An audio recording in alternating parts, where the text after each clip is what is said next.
Wisdom, 07 TV.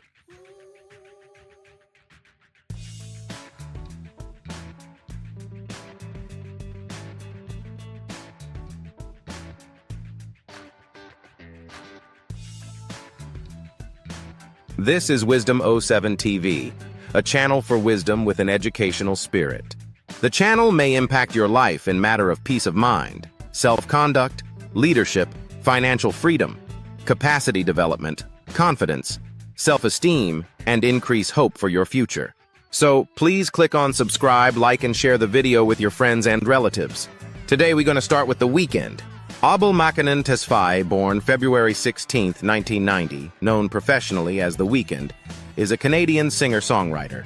He is known for his unconventional musical production, artistic reinventions, and use of the falsetto register.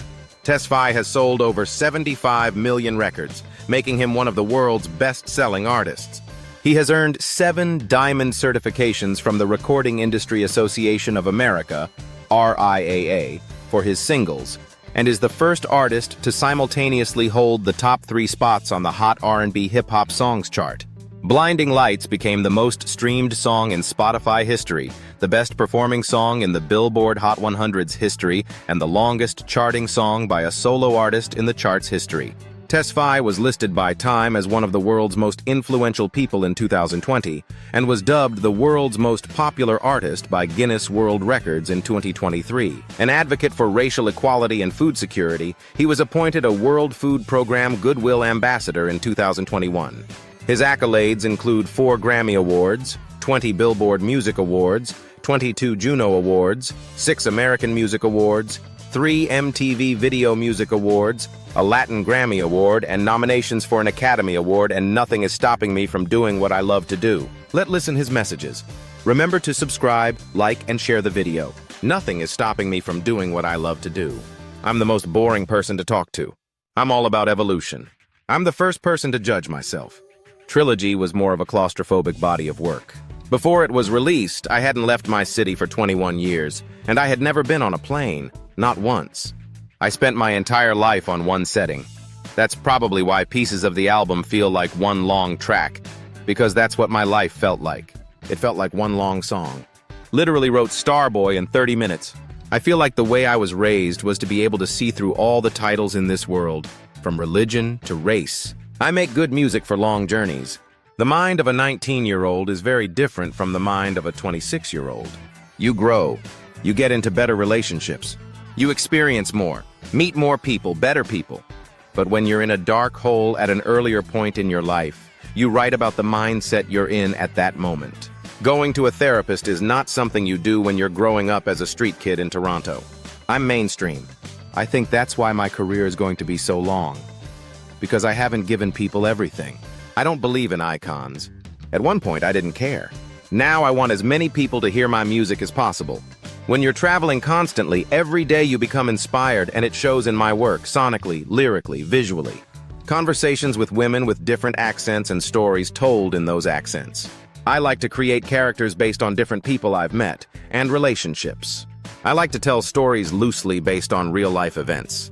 I just kept touring and touring until it became second nature to go on stage, perform, and sing.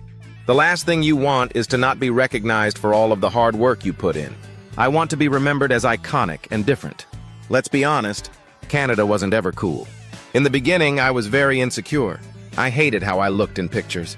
We're all insecure, aren't we? I'm not walking around like I'm Macho Man or anything. Bragging just sounds good, man. I've had sleep paralysis. Thanks to my fans that have been with me from the beginning, I was able to sell out arenas on my own. Eastern Promises is great.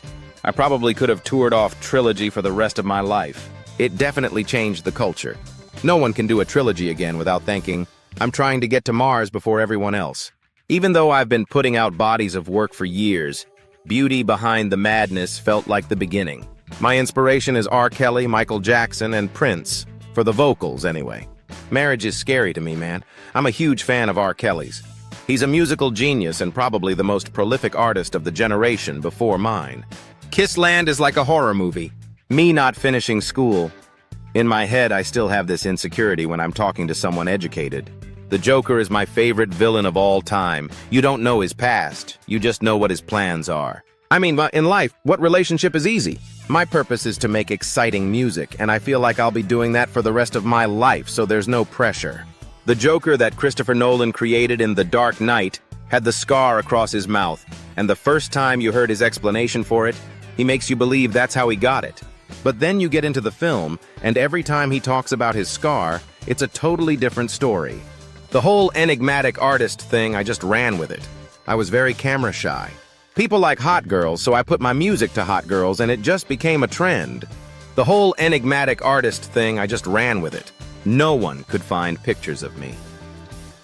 I just want to keep pushing the envelope without it feeling forced. When I write about my surroundings. Sometimes it's light and sometimes it gets very dark. The internet, man, is a beautiful thing. I didn't like the way I looked in pictures. When I saw myself on a digital camera, I was like, eesh. Prince turned experimental music into pop music. When Doves Cry, the whole Purple Rain soundtrack. He was inspired by the Cocteau Twins and new wave pop and brought it into R&B when he first started. And then it became this cool, next-level kind of hard-to-digest music, which is what I felt House of Balloons was. House of Balloons was special because I had no deadlines and nobody knew me, so there were no expectations. Spent a year making it perfect. Every song had at least like 7 different versions to them before picking the right one. Nothing feels better than going on stage and everybody is singing every word, and actually wanting to see you. Music is like film to me. For me, bomber jackets are smart, but they are also street and have a lot of attitude. All of my music is honest. Ovoxo will always be there. When I was making the early stuff, I never expected it to be so big. I was in my own kind of bubble. I never wanted to tour. I just wanted to create music and make a diary I could put out into the world. And sometimes I became the characters. For my generation, the bomber jacket is like a replacement for the suit jacket. It's a piece that men wear every day, and it's something that I would wear for any occasion, whether it's on the street or going to an awards ceremony. I couldn't ever go back home without being something. I probably would never have gone back home. That was definitely a big motivation, to get back home and not empty-handed. I don't think I'd ever apologize for music I make, no. Taylor Swift's audience can listen to me, but so can the street kids. I want to touch it all. I usually don't like to spoon-feed my audience, because I grew up idolizing storytellers who tell stories using symbolism, so it was in my nature to do the same. My production and songwriting and the environment around those vocals are not inspired by R&B at all.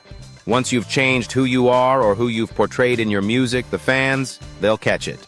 Once I feel like the world knows me for anything else but my music, then I feel like I failed. Environment is very important to me.